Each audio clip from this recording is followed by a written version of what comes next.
अपने मायके पे आए हो ना, मैं आपसे मिलने यहाँ आके भाभी, प्लीज प्लीज प्लीज प्लीज। देखो, मैं तुम्हारी प्रॉब्लम समझती हूँ, बट बिलीव मी, मैं कुछ भी नहीं कर सकती। अगर तुम्हारे भैया को पता चल गया कि मैंने तुमसे बात की है, या फिर तुम यहाँ मुझसे मेरे मायके में मिलने आई हो, रचना, वो मुझसे बहुत नाराज हो जाएंगे। भाभी प्लीज प्लीज, भाभी आप तो मुझे समझो भाभी, प्लीज मेरी थोड़ी सी तो बात समझो भाभी, प्लीज। नहीं, भैया को नहीं। हेलो अमृता, आप कैसी हो? मैं ठीक हूँ, आप कैसे हैं? मैं भी ठीक हूँ। अच्छा अमृता, वहां पर रचना आई है क्या? रचना? नहीं तो, रचना तो यहाँ पर नहीं आई। अगर रचना है तो उसे पैसे मत देना और वहां से भेज देना। जी, बाय। प्लीज भाभी, प्लीज भाभी, प्लीज ना, प्लीज। देखो, I'm so sorry। देखो, मैं तुम्हारी कोई मदद नहीं कर पाऊंगी। आज मैंने तुम्हारे भैया को झूठ बोला है, बार बार नहीं बोल सकती। रचना प्लीज यहाँ से जाओ, प्लीज भाभी, प्लीज चली जाओ रचना, प्लीज माफ कर दो मुझे। हाँ, आपकी कोई गलती नहीं भाभी, मैं चली जाऊंगी, चली जाऊंगी।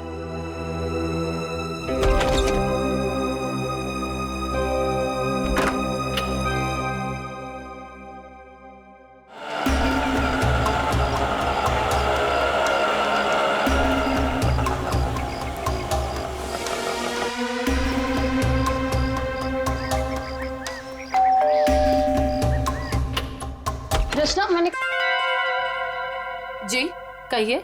नमस्ते मैडम। नमस्ते। मैम, असल में हम एक सर्वे कर रहे हैं। आपने जिस कंपनी का टीवी लिया है ना, बस उसके बारे में हम कुछ आसान से सवाल पूछेंगे और आपको उसके जवाब देना। लेकिन मुझे और हाँ मैडम, अगर आप अपनी टीवी के परफॉर्मेंस से खुश नहीं हैं, तो बदले में हम आपकी टीवी अपने कंपनी की न्यू टीवी के साथ रिप्लेस कर देंगे। जी बिल्कुल सही कह रही है ये। आप बैठे ना यहाँ पर, प्लीज प्लीज आइए ना, बस 2 मिनट दीजिए लेकिन हमें। मैं आपको मेरी बात तो सुनिए। आप बैठिए प्लीज। देखिए, मैं बताता हूँ, ये हमारी कंपनी के लेटेस्ट मॉडल्स, आप इसमें से कोई भी मॉडल सिलेक्ट कर सकते हैं। 1 सेकेंड, मुझे आपकी कंपनी का टीवी नहीं चाहिए। Is that clear?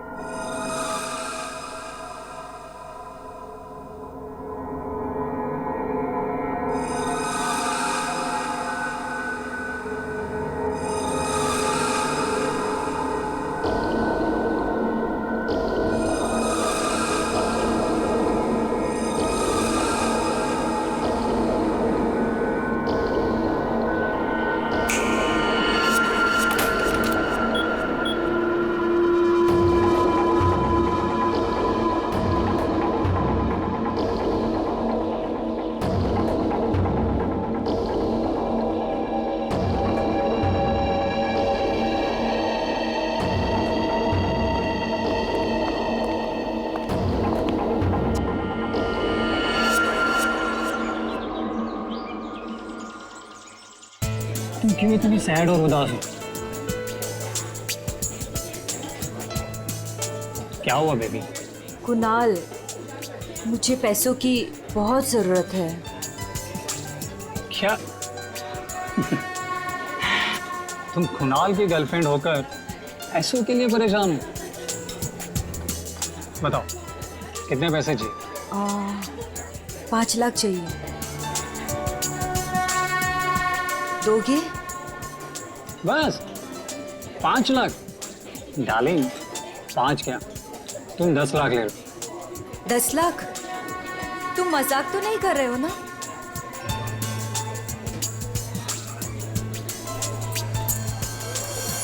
ये लो, कल घर आ जाना। तुम्हारे घर? पर तुम्हारी वाइफ अमृता घर पर होगी ना? डार्लिंग, अमृता अपने मायके गई हुई, तो तुम फिक्र मत कर। और हाँ, कल शायद मैं घर पर नहीं रहूँगा, मुझे थोड़ा काम है, तो मैं घर पर देरी से पहुँचूँगा। तब तक तुम मेरा घर पर वेट करना, ठीक है?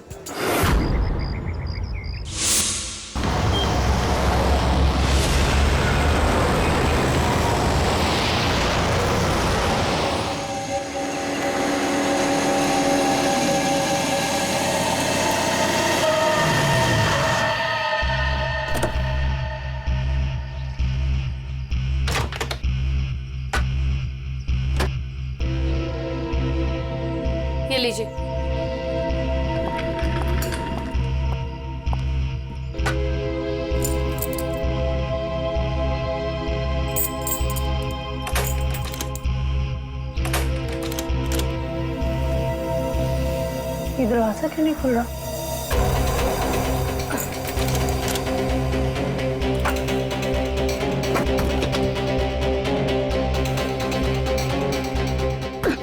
अरे अमृता जी, क्या हुआ? आप इतनी परेशान क्यों लग रही हैं? क्या हुआ? भाई साहब, ये दरवाजा पता नहीं क्यों नहीं खुल रहा, और आप थोड़ी सी मदद कर देंगे प्लीज? हाँ हाँ बिल्कुल। लाइए चाबी।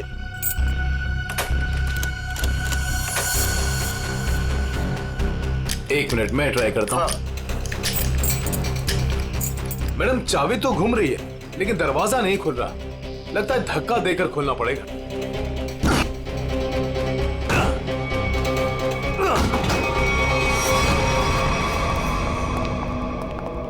खून?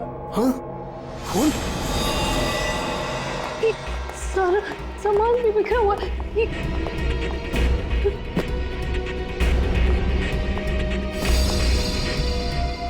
चप्पल? ये मेरे तो नहीं है।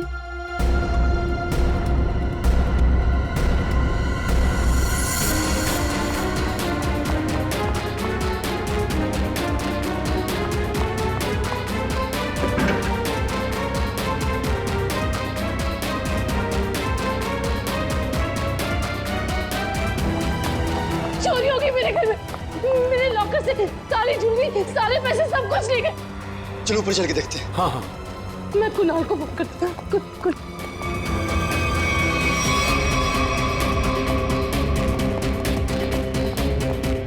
ये कुणाल का नंबर क्यों नहीं लगा?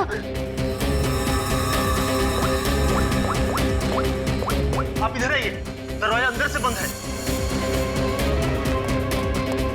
जरूर अंदर कोई छिपकर बैठा हुआ है। खोलो दरवाजा, कौन है अंदर? दरवाजा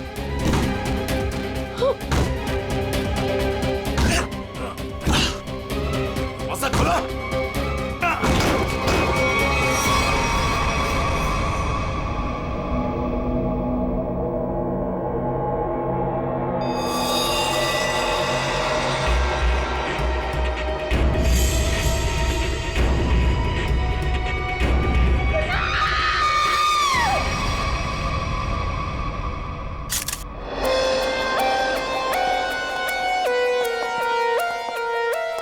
लाश कहाँ पर?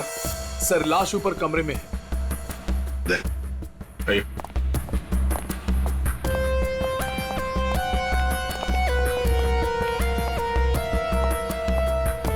आपके घर का सीसीटीवी और रिकॉर्डर मिसिंग है। गेट से वॉचमैन गायब है। नौकर है आपके घर में? जी, नौकर था लेकिन कुणाल ने उसे निकाल दिया। वॉचमैन पता नहीं कहाँ है, क्योंकि मैं एक हफ्ते के बाद आज ही घर आई हूँ और मैंने ये सब देखा। मेरा कुणाल।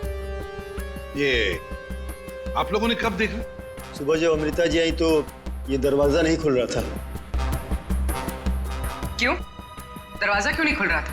दरवाजा थोड़ा जाम हो गया था तो हमने धक्का मार कर खोला। तो मतलब कुणाल घर में अकेला था? हाँ?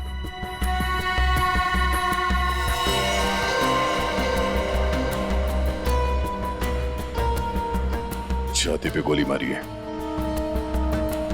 कुणाल घर में अकेला था।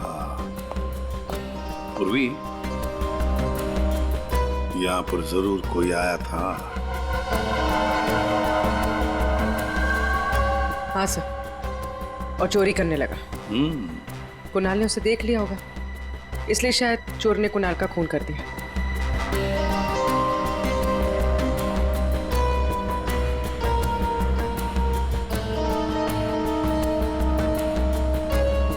अमृता जी, ये चप्पल किसकी है? क्या आपकी? नहीं सर, ये मेरी चप्पल नहीं है। ये आपकी चप्पल नहीं है? तो पूर्वी, ये चप्पल शायद उसी की है जिसने चोरी भी की है और खून भी किया है। चोरी करके भाग रही होगी, कुणाल ने देख लिया होगा तो कुणाल को मार डाला और फिर भागते वक्त यहाँ इस कारपेट में चप्पल फंस गई। चप्पल यहीं पर गिर गई और वो यहाँ से भाग गई। और सर, हाँ, वो खून जमीन पर भी है और दीवार पर भी। और इस टूटे हुए वास को देखकर लगता है कि यहाँ पर हाथापाई हुई थी। अमृता जी, ये आपका ये वाज यहाँ कहाँ रखती थी आप? कहाँ पर? जी वहाँ। इसका मतलब पूर्वी जिसने भी ये किया ना, उसने ये वाज वहां से उठाकर यहाँ कुणाल को मारा होगा। बहुत बड़ी जख्म हो गई तो खून यहाँ दीवार पर भी उड़ा और जमीन पर भी गिरा।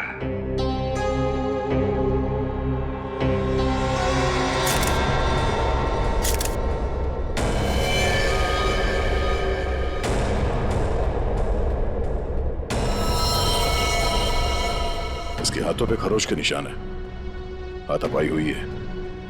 इसके अलावा शरीर पे कोई और निशान दिख नहीं रहा है। लॉकर में से भी चोरी हुई है ना? कहां पर है लॉकर? सर उस तरफ।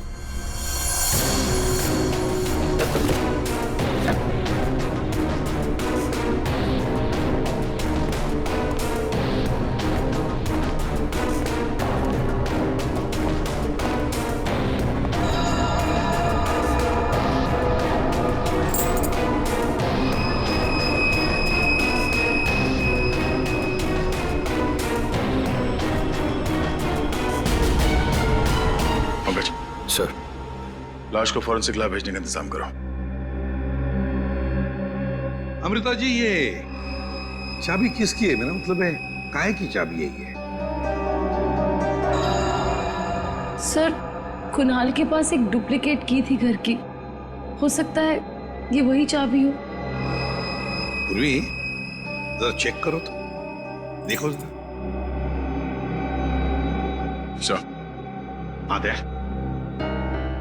लगता है कोई घर में चोरी करने के इरादे से घुसा होगा। इस कुणाल ने पकड़ने की कोशिश की, पकड़े जाने के डर से चोर ने कुणाल की हत्या कर दी। लगता तो वैसे ही है दया, बिल्कुल वैसे ही लगता है। हाँ। ये चाबी मेन डोर की। ये लो, मेन डोर की चाबी। दया, मजे की बात ये है कि यहाँ इस कमरे में दीवार पर खून है और जमीन पर भी, और कुणाल की लाश ऊपर वाले बेडरूम में। कुणाल की मेन डोर की चाबी हमें यहाँ इस सोफे के नीचे फंसी हुई मिलती है। यहाँ पर किसी अनजान स्त्री की चप्पल मिलती है और घर के लॉकर में से पैसा गायब होता है, ज्वेलरी गायब होती है। कौन हो सकता है? किसने किया होगा ये? सबूतों को देखकर तो ऐसे लगता है कि एक से ज्यादा केसेस हैं। चोरी हुई पहले, कुणाल का खून हुआ, लेकिन एक बात समझ में नहीं आ रही है कि कुणाल का खून हुआ हॉल में। हॉल में खून के दाग भी हैं, दीवार पर भी है, और उसकी बॉडी मिली ऊपर वाले कमरे में। तो लाश को हॉल से लेकर ऊपर ले जाने तक बीच में कहीं तो खून के दाग मिलने चाहिए, कहीं तो खून के छींटे होने चाहिए। मतलब साफ है सर कि हॉल में किसी दूसरे आदमी का भी खून हुआ है, लेकिन किसका है? तो अजीब सा कोई आता है, कुणाल का खून करता है, चोरी भी करता है, फूलदान फेंक के किसी आदमी को हॉल में मारता भी है और फिर निकल जाता है या निकल जाती है। एक तरीका है, फ्रेडी एक काम करो सर। जिस वक्त कुणाल का खून हुआ, पता लगाओ उस वक्त उसके घर के आसपास वाले इलाके में कौन से फोन नंबर्स एक्टिव थे। आसान के इतने सारे सुराग ला कर दिए, तुझे कुछ काम किया? हाँ किया ना। क्या? तुम्हारी कहानी में कितने किरदार हैं उनका पता लगा। अरे तो फिर बता ना। ये पहला किरदार, ये कुणाल। इसे कोई चोट लगी ही नहीं, सिर्फ एक गोली लगी दिल में और मौत हो गई। बॉस, इसकी मौत हुई है सवेरे 10 बजे से दोपहर के 1 बजे के बीच में। और वो जो लिविंग रूम में जो जमीन पर और दीवार पर जो खून के धब्बे थे, रिपोर्ट ये बताती है कि वो खून कुणाल का नहीं है। और दूसरा किरदार? बताता हूं। इस चप्पल को देख करके इसे पहनने वाली लड़की के बारे में पता लगाया जा सकता है उसका पैर कैसा है। चप्पल पर लगे पसीने के डीएनए के मुताबिक लड़की की उम्र 22 साल है। और तीसरा किरदार भी एक लड़की का ही है जिसके फिंगरप्रिंट ऑयल हमें इस चाबी पे मिले और इस लड़की की उम्र 25 से 30 साल की है और उस दीवार पे और जमीन पे जो खून था ये उस चाबी वाली लड़की का ही है। और इस टूटे हुए वास के बारे में कुछ? इस वास पे एक आदमी के फिंगरप्रिंट्स मिले हैं। मतलब कुणाल की इस खून की कहानी में 3 किरदार हैं, 2 लड़कियां और एक आदमी। एक लड़की 22 साल की उम्र की चप्पल वाली, दूसरी लड़की 25 से 30 साल की उम्र की चाबी वाली और तीसरा है आदमी जिसके उंगलियों के निशान इस टूटे हुए फ्लावर वाज पर है। अब पता लगाना पड़ेगा कुणाल की इस खून की कहानी में किसने कौन सा किरदार निभाया। आप रेडी? कुछ पता चला? हाँ सर, उस दिन बी ब्लॉक कुमार लेन में कितने सेलफोन एक्टिव थे उसकी डिटेल हम लोग देख सकते हैं। ये देखो कुणाल का फोन नंबर। रात के 2 बजे से लेकर दिन के 2 बजे तक कुणाल की जब बॉडी मिली तब तक ये फोन एक्टिव था उस इलाके में। कुणाल के घर के करीब 3 किलोमीटर के दायरे में 50 फोन एक्टिव थे सर। सर इन 50 एक्टिव नंबर को कुणाल के कॉन्टैक्ट लिस्ट से मैच करके देखते हैं, पता चल जाएगा। हाँ पूर्वी देखो जरा।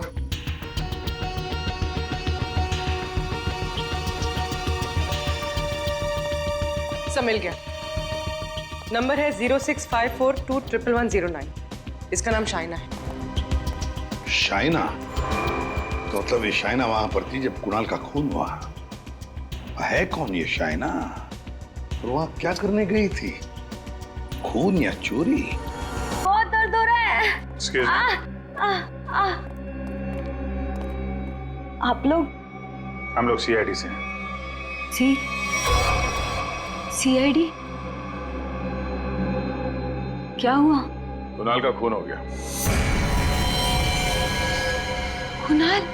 आपको तो पता ही होगा, आप उसी के साथ थी ना? कुणाल का खून हो गया? जी हाँ। और ये चोट भी आपको कुणाल के घर पे ही लगी है ना, फ्लावर वास से? जी सर, उसने मुझे अपने घर पे बुलाया। मैं वेट कर रही थी पर वो आया नहीं और कुछ देर बाद अचानक से बेल बजी और 2 लोग अंदर आ गए। नमस्ते मैडम। जी नमस्ते। आप लोग कौन? जी हम ओल्ड एज होम से आए, उनके लिए चंदा इकट्ठा करते हैं। जी हम चंदा अंदा नहीं देते हैं, आप लोग प्लीज जाइए यहाँ से। मैडम एक मिनट हमारी बात तो सुनिए। ठीक है आप चंदा मत दीजिएगा, लेकिन हम जो आपसे कहना चाहते हैं आप वो तो सुन लीजिए। प्लीज बैठिए ना, मैं बताती हूँ आपको। बैठिए। चंदा मांगने के अलावा और क्या बात करनी है आपको? देखिए मैडम, हमें आपसे कोई चंदा नहीं चाहिए, हम बस हमारी बात आप तक पहुंचाना चाहते हैं।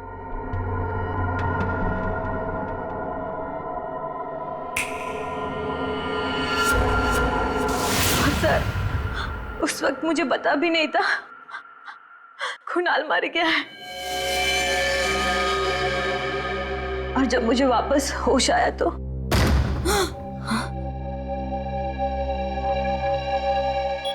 मैंने देखा वो लड़की लॉकर में कोट डालकर। ये क्या कर रहे हो तुम? अरे चलो चलो भागो यहाँ से। छोड़ो छोड़ो इसे, छोड़ो। कौन से?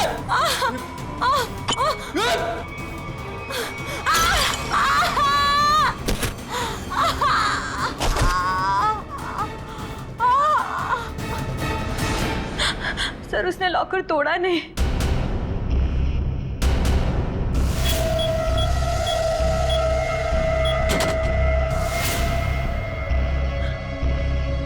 मतलब कुणाल के घर के किसी आदमी ने ये चोरी करवाई है। कुणाल की बीवी के बारे में क्या जानते हैं आप? क्या?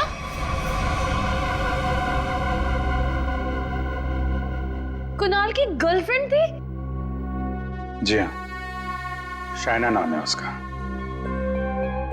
जब आप अपने मायके में थी तो शाइना वहां आपके पति के साथ मौजूद थी। अफसोस है इन बातों का जिक्र हमें कुणाल के मरने के बाद करना पड़ रहा है, लेकिन ये बातें बहुत जरूरी है क्योंकि जब कुणाल का खून हुआ और घर में चोरी हुई तो शाइना वहां मौजूद थी और उसने उन दोनों चोरों को देखा है। वो चोर कौन थे वो तो अभी तक पता नहीं चला। शाइना को उन लोगों ने हिप्नोटाइज करके, सम्मोहित करके चोरी की है। तो देखा ना, ये है वो दो।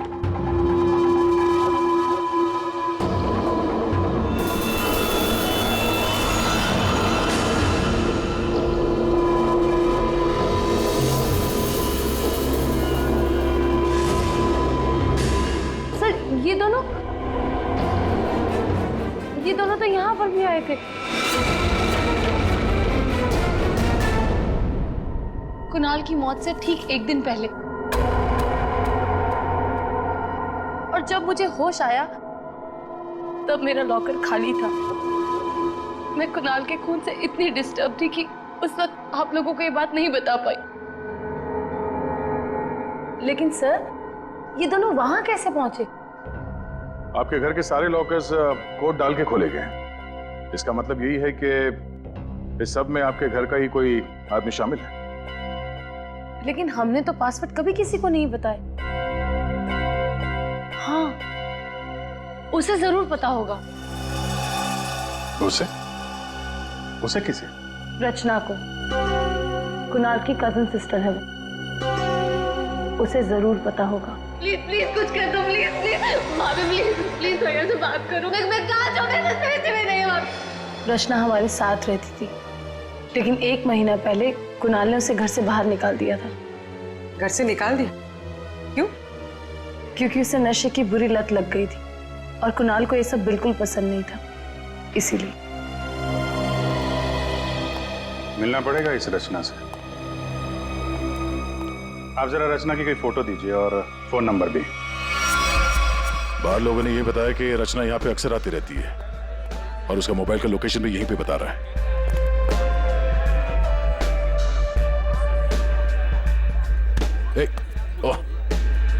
संभालिए अपने आप को।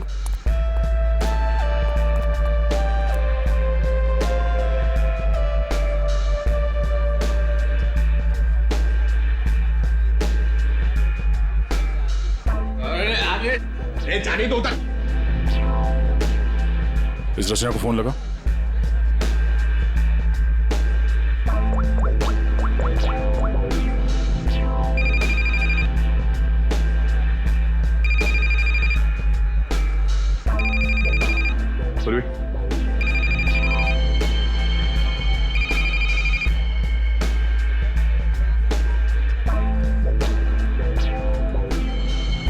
रचना, रचना।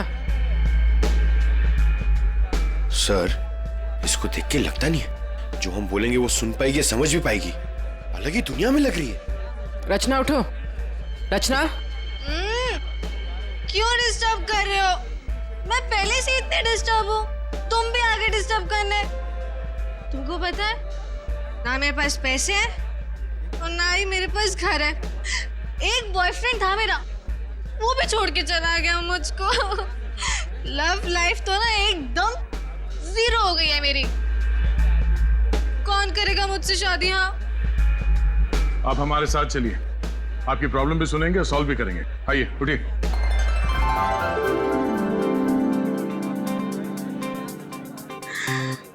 दूल्हे राजा, तुम मेरे दूल्हे हो। दूल्हे आया मेरे लिए। इसे यहाँ से ले जाना होगा। बोलिए, उठाओ इसे। कहाँ लेके जा रहे हो? मंडप लेके जा रहे हो मुझे?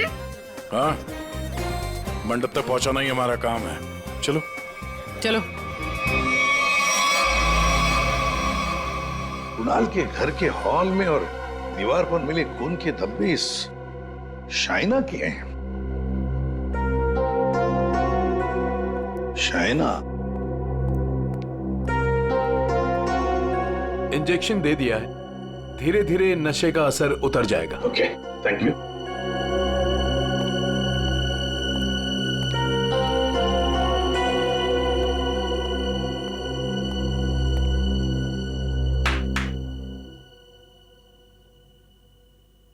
मैं कहाँ हूं? तुम लोग कौन हो? ये कौन सी जगह है? ये सब सवाल पूछने से पहले बताता हूं, ये सीआईडी ब्यूरो है। लेकिन आप लोग मुझे यहाँ क्यों लेके आए हैं? आपके ऊपर इल्जाम है कि आपने अपने भाई कुणाल के घर पे चोरी की है और अपनी भाभी अमृता के घर में भी, और आपके साथ 2 लोग और भी हैं। वो चाइना ने जो स्केच बनवाए थे, दिखाओ जरा इनको।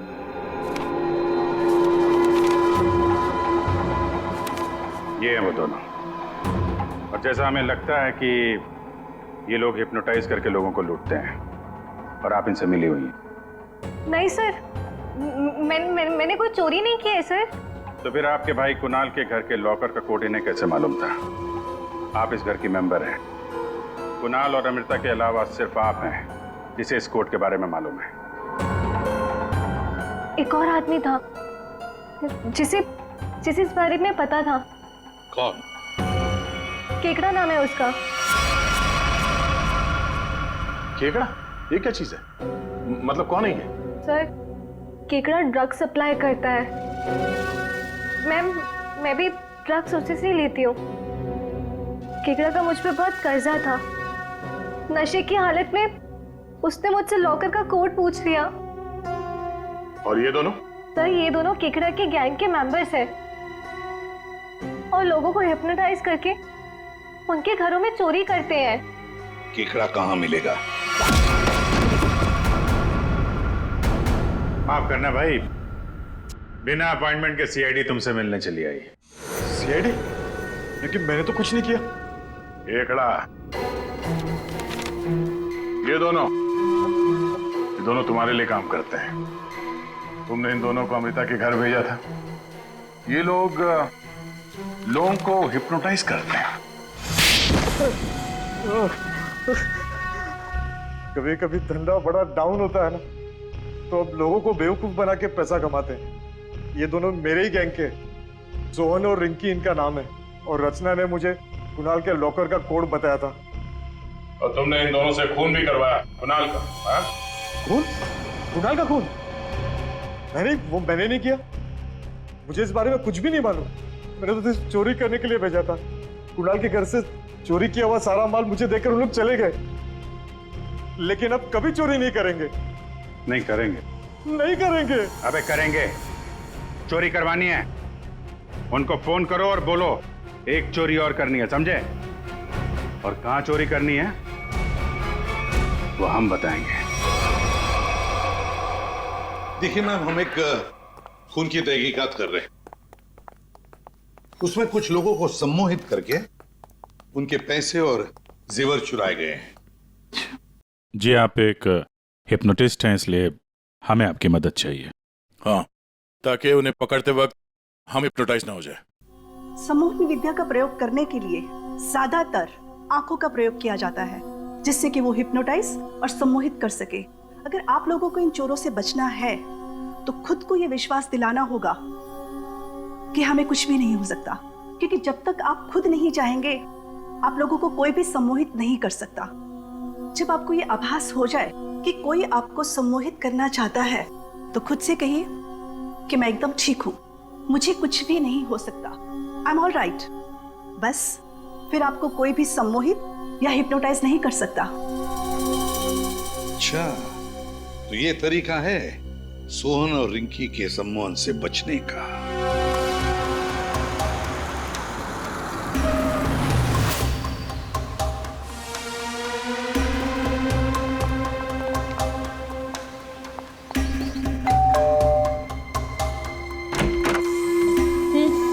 क्या काम है? नमस्ते मैडम। हाँ हाँ।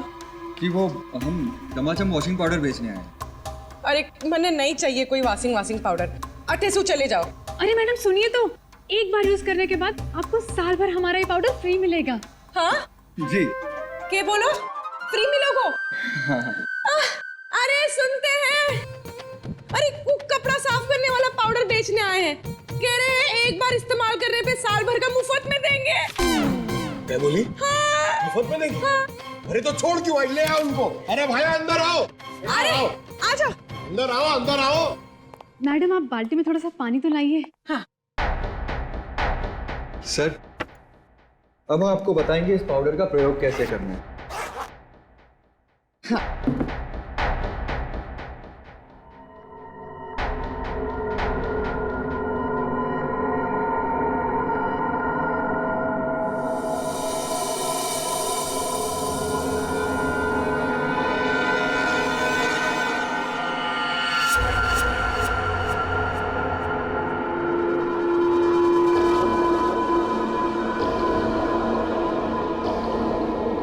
चलो जल्दी से सारे गहने अंगूठिया सब निकालो। जेवर, अंगूठी, कपड़े सब भाड़े के भाया। हमारे पास तो पैसे भी नहीं है।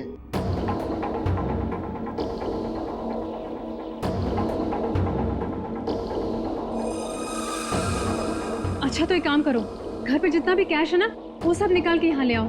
घर तो खाली है, घर में कुछ भी नहीं, घर भी भाड़े को है। यार ये कहाँ कंगालों के घर भेज दिया हमें चोरी करने के लिए केकड़े ने। ओए तुम दोनों अब जलते हुए कोयले पर खड़े हो, चलो।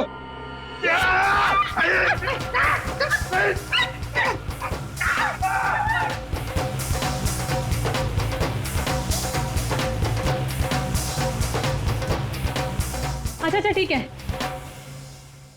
अब तुम लोग चिड़िया बन गए।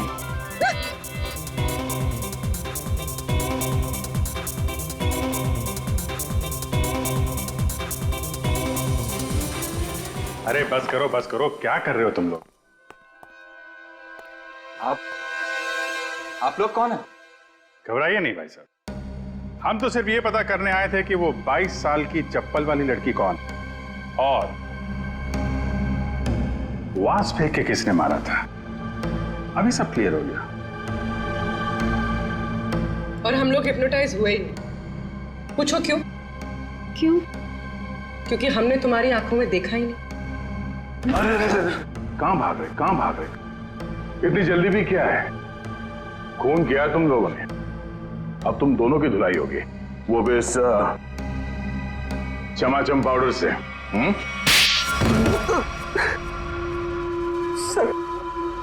सर हमारा उस खून से कोई लेना देना नहीं है सर। अब तो बस लोगों को हिप्नोटाइज करते हैं और उन्हें लूट लेते हैं सर। हमारा बॉस है खेकड़ा, हम उसी के लिए काम करते हैं सर।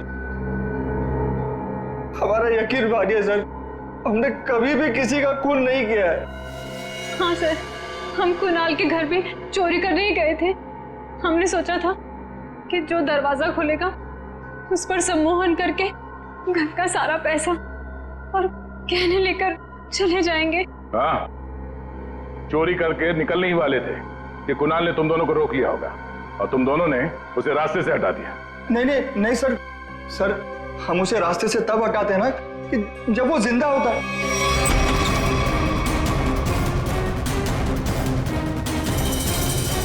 सर वो तो पहले ही मर चुका था।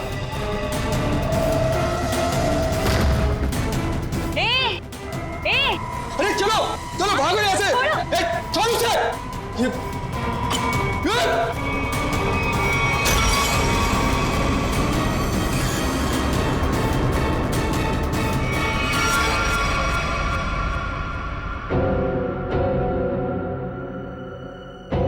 अगर उसे इन दोनों ने नहीं मारा फिर किसने मारा? ये चप्पल, और तूने जो बताया ना कि ये 22 साल वाली लड़की का चप्पल है, वो लड़की, इन दोनों चीजों का हमारे केस के लिए कोई फायदा नहीं हुआ। चोरी पकड़ी गई, चोर भी पकड़े गए, चोरी सॉल्व हो गई, पर खूनी और खून वहीं के वही है। ये चाबी, चप्पल, फूलदान, इनमें से कोई भी हमें खूनी तक पहुंचा नहीं पाया। हमने लोगों की गिरफ्तारी की, लेकिन ये केस अभी भी ओपन ही है। अरे यार, तुम लोगों की तरह हम भी खूनी का पता लगाने की कोशिश कर रहे हैं। जितने भी सबूत मिले ना, उनको दोबारा से चेक किया है। फिर क्या? अभी भी ऐसा कुछ है बॉस मेरे पास जिसका जवाब तुम लोगों को ढूंढना पड़ेगा। तो ये कब बताएगा? तारिका, यस सर। बस यही कुणाल के खूनी का पता हो सकता है।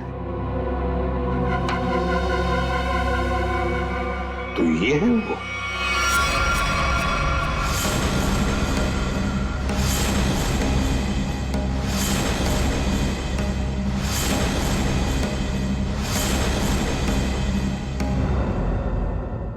रिंकी और सोहन।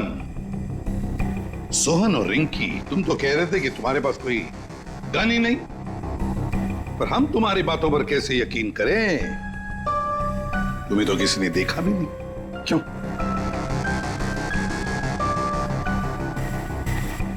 और शायना जी, आप तो चोरी के वक्त वहां पे थी, फिर होश में आने के बाद वहां से चली गई, किसी को कुछ नहीं बताया? हैं? सर, मैं कुणाल की गर्लफ्रेंड थी और मुझे अपनी इज्जत बचानी थी, और उसकी बीवी कभी भी आ सकती थी। और तुम खेकड़ा, चोरी, लूट, नशे का धंधा, इतना बड़ा बिजनेस करते हो, गन तो रखते ही होंगे। हाँ, ये ऐसा तो नहीं कि कुणाल को तुमने ही मार दिया? इस सोहन और रिंकी को कुणाल से बचाने के चक्कर में गोली चला दी, क्यों? सर, मेरा यकीन कीजिए, मैं चोरी लूटमार करवा सकता हूँ, लेकिन किसी का खून नहीं करवा सकता। और जो वक्त आपने बताया कि खून हुआ था, उस वक्त मैं सैलून में गया था बाल कटवाने।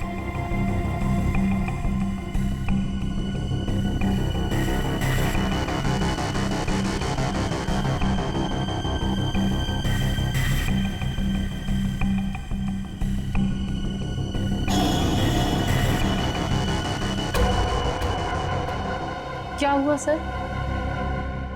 आप लोग मुझे ऐसे क्यों देख रहे हैं? मैं तो खुद एक विक्टिम हूँ। मैंने कितनी मदद की है इस केस में आपकी, है ना? हाँ, बहुत मदद की है आपने हमारी।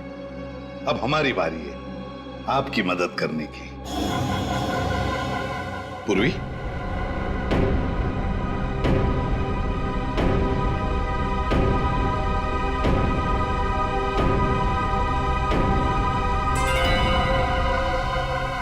सुराग की सच्चाई छुपाई नहीं जा सकती। कुणाल के बाजू में वो अजीब सी खरोच याद है? अच्छा, ये खरोच के निशान हमें खूनी तक पहुंचाएंगे? हाँ बस, ये तीनों खरोच के निशान एकदम सीधी लाइन में, और इनके बीच की ये जो दूरी है, ये भी समान है।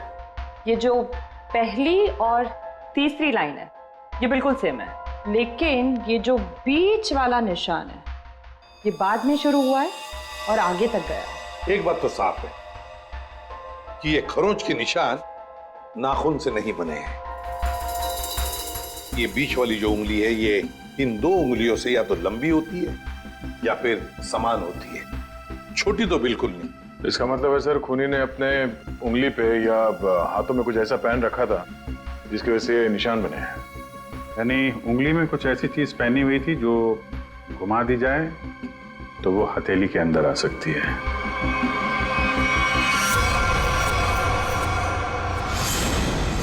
अमृता, ये तुम क्या कर रही हो?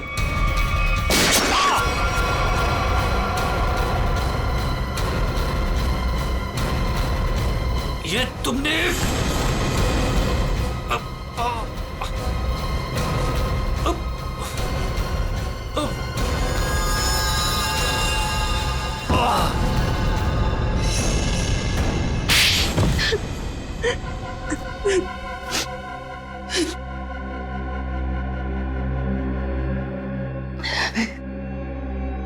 कुणाल को उसके किए की सजा मिलनी ही थी, वो मैंने दे दी। सर, वो एक धोखेबाज इंसान था, धोखा दिया था उसने मुझे। मेरे कई बार समझाने के बाद भी उसने शायना को नहीं छोड़ा। मैं क्या करती? और ये सिर्फ एक इत्तेफाक था। हत्या और चोरी एक दिन हो गई। तुम्हारा पति धोखेबाज था तो तुम उससे तलाक ले लेती, छोड़ देती उसे, पर नहीं, तुमने तो उसकी जान ही ले ली। बहुत गलत किया तुमने। कानून तुम्हें कड़ी से कड़ी सजा देगा।